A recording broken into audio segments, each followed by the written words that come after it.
राजा वीरेंद्र और रानी चारुमती की कहानी बहुत समय पहले भारत के मध्य भाग में स्थित सूर्यगढ़ नामक एक समृद्ध राज्य था। यहाँ के राजा वीरेंद्र सिंह अपने साहस, न्याय और प्रजा प्रेम के लिए प्रसिद्ध थे।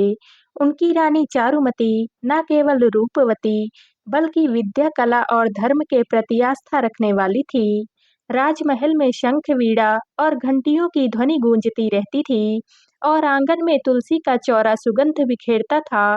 राजा का हर दिन सुबह ब्रह्म मुहूर्त में उठकर गंगा जल से स्नान, भगवान सूर्य को अर्घ्य स्थापित करने और दरबार में न्याय देने से शुरू होता था। वहीं रानी चारुमती राजमहल के भीतर नारी शिक्षा और हस्तशिल्प को बढ़ावा देती ताकि राज्य की महिलाएं आत्मनिर्भर बन सकें। एक वर्ष पड़ोसी राज्य का राजा दुर्जन सिंह लालच में आकर सूर्यगढ़ पर आक्रमण की योजना बनाने लगा। उसके सैनिक सीमाओं के पास दिखने लगे। प्रजा भयभीत हो उठी।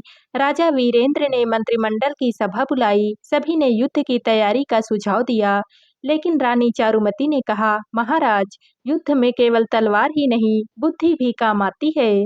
पहले उसे मित्रता का प्रस्ताव भेजिए। राजा ने रानी की बात मान ली और अपने दूत को शांति संदेश के साथ पड़ोसी राज्य भेजा, लेकिन दुर्जन सिंह ने प्रस्ताव ठुकरा दिया और हमला कर दिया।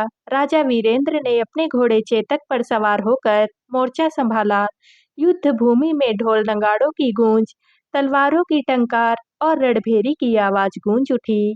लेकिन राजा वीरेंद्र जानते थे कि केवल बल से जीतना मुश्किल है, क्योंकि दुश्मन सेना संख्या में अधिक थी। रानी चारुमती ने भी हार नहीं मानी। उन्होंने महल की स्त्रियों और युवाओं को संगठित कर भोजन, औषधि और हथियारों की आपूर्ति युद्ध क्षेत्र तक पहुंचाई। साथ ही साथ उन्होंने गुप्त संदेशवाहकों के माध्यम से दुश्मन की योजनाएं पता लगाई और राजा तक बात पहुंचाई।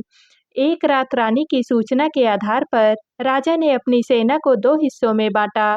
एक हिस्सा सामने से हमला करता रहा, जबकि दूसरा दल पीछे से दुश्मन शिविर में घुस गया।